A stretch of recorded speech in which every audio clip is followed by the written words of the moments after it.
Kan hidhatee hidhannoo of harkaa hin qabne biyyuma kam keessatti addunyaa kana gubbaarratti kabajaa hin qabu. Uummanni Oromoos ka kabajaa dhabee fi hidhatee hidhannoo hin qabu jechuudha. Kanaaf hidhannootti cichina. Walii gallee waraanni bilisummaa Oromoo kanaaf hidhannootti cicha. Waraanni bilisummaa Oromoo kanaaf qarree fi qeerroo Oromiyaa keessa dirreetti gadi baasee leenjisee hidhachiisuutti jira. Kanaaf hidhanna. Lolla. Maaliif lolla? Biyya keenyaaf lolla. Maaliif lolla? Mirga keenyaaf lolla. Maaliif lolla? Roorroo fi gidiraa waggaa 150 gadeetti uummata Oromoo gubbaarratti dagaagee uummata Oromoo irraa buusuudhaaf kan loluutti jirru jechuudha. Kanaaf eenyuuf loluutti hin jirru? Nama kamiif loluutti hin jirru? Kan loluutti jirru saba keenyaaf lolla, kan loluutti jirru biyya keenyaaf lolla jechuudha. Walii gala? Biyyaaf lolla jechuudha. Isinii har'a dirree kanatti gadi baatanii, leenjitanii, hidhattanii, boru eenyuuf loluuf deemtanii, biyyaaf loluuf deemtanii. Akka nama biyyaaf loluutti of tilmaamu, akka nama biyyaaf loluutti of herreeguutu isinirra jira jechuudha. Walii galle har'arraa kaaftee irbuu gaafa seentu, har'arraa kaaftee kakattee gaafa hirbuu seentu imaanaa baattee deemuudhaaf jirtutu jira. Iddoo kaleessaa sana hin jirtu. Iddoo kaleessa gaafa uummata keessa jirtuuf inni ati har'a irbuu seentee gara waraana bilisummaa Oromootti gaafa makamtu imaanaa ati baattee deemtutu jira jechuudha. Waraanni bilisummaa Oromoo imaanaa baatee jira. Waraanni bilisummaa Oromoo galfata baatee jira. Galfata eenyu baatee jira? Galfata uummata Oromoo baatee jira. Galfata wareegamtoota eega silaati uummanni Oromoo gabroome callaa miti gabrummaan durallee uummanni Oromoo wareegama kaffaleetu jira. Eega gabroomes gabrummaa baatee jiru agarraa wareegama kaffaluutti jira. Kanaaf imaanaa warra sanaa baannee jirra jechuudha. Imaanaa warra sanaa baachuuf deemtani. Kanaaf namni imaanaa baatee deemu immoo bakka deemutti kana keessatti akkuma Oromoodhaa hireen akkasiisaa mudate kana jalaa baasuudhaaf obsaan murannoodhaan jabinaan aga wareegama lubbuutti akka kaffaltan abdii qabnaa jechuudha. Har'a akkasumaan kaanee waraanni kun leenji'uu qaba. Qeerroof qarreen dargaggeessi kaleessa harkasaa qullaa dhagaa kaasee bireena dura isnaapparii dura dishqaa dura dhaabatee qabsoo warraaqsa keessatti qooda fudhachaa ture. Har'a immoo sana yoo hidhate bu'aa maalii fiduu danda'a jedhameetu jechuudha. Kanaaf uummanni Oromoo ala keessatti abdii nurraa qaba, abdii isinirraa qaba jechuudha. Abdii uummanni Oromoo nurratti gate kana immoo galmaan gahuudhaaf maal nu barbaachisa? Uummata keenyaaf jaalala kabajaa barbaachisaa jechuudha. Diina keenyaaf immoo garaa jabina barbaachisaa jechuudha. Onnachuu barbaachisaa, loluu barbaachisa. Kana immoo hin tolchina. Hin tolchina moo hin tolchina? Hin lollu moo lolla? Baga jiraatan. Egaa barattoonni guyyaa har'aa lashii waan garaagaraa keessa baatanii dadhabbii, beela, dheebuu fi qorraa fi bokka keessa baatanii mufi tokko malee, dadhabbii tokko malee sagantaa keessan xumuratanii eebbi keessaniin baga san ga'een isaniin jettu.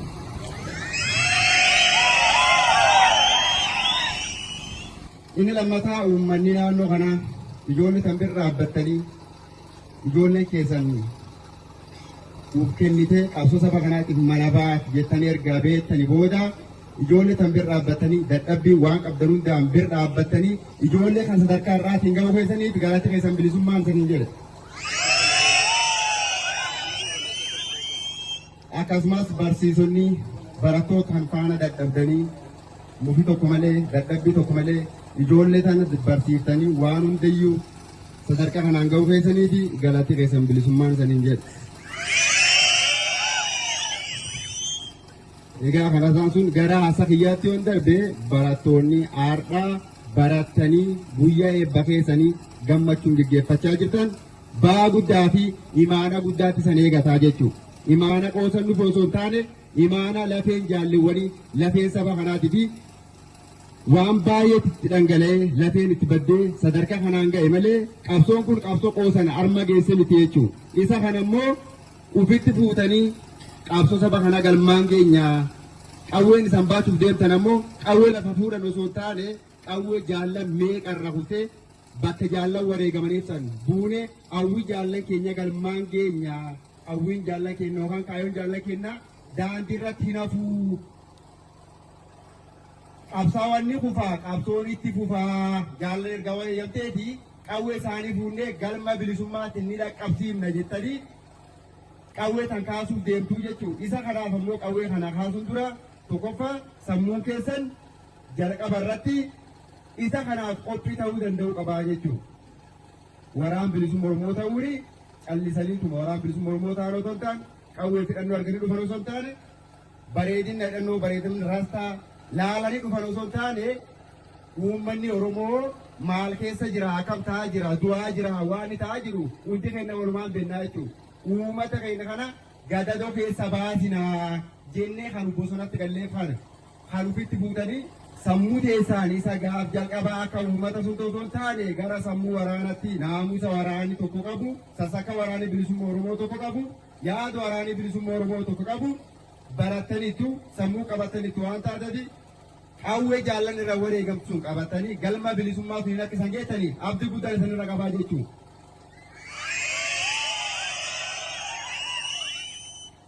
Egaa kanattaan suni waan baay'ee dubbadanii dhimma qabsoo irratti qabsoon Oromoo silaa haleessasi seenan beektu keessumatti dhalatan seenaa keessatti dhalatan jechuu dandeenya jechuudha. Maal jennaani garboomfataa waggaa meeqa uummata Oromoo garboomsaa akka ture hin beektu namni isaan tirimu jechuudha.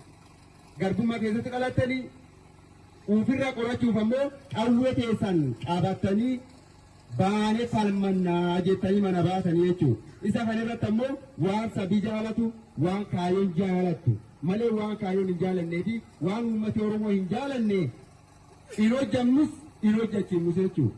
Isa kanaaf ammoo erga barattanii qabsoo Oromootti erga makamtaniiti naamusaa fi sassakka waraanni bilisummaa Oromoo tokko qabu qabaachuun dirqamaa jechuudha. Isa kanaaf wanni baay'een nu dura jirti qabsoon sichi. Egaa qabsoo sichi kan keessatti bu'aa bayii baay'ee jira jechuudha. Bu'aa bayiin nu eegatu tokko lamaa miti kana jechuun dandeenya. Bu'aa bayiin lola dadhabbiin wanti garaagaraa nu mudachuu danda'a. Is kana ammoo obsaa fi murannoo keessa qaxxaamurraa jechuudha.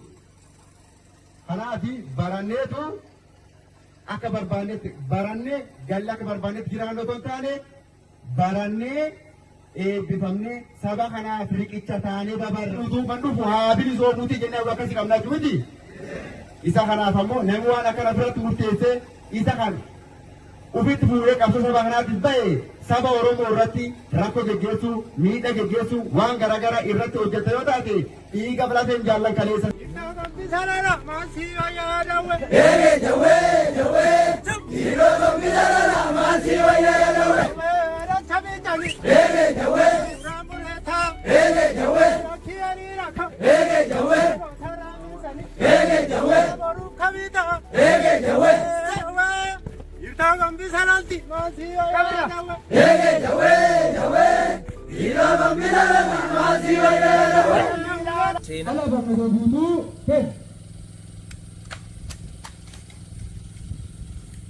Faru alaabaa faarsuuf tokko lama sadi.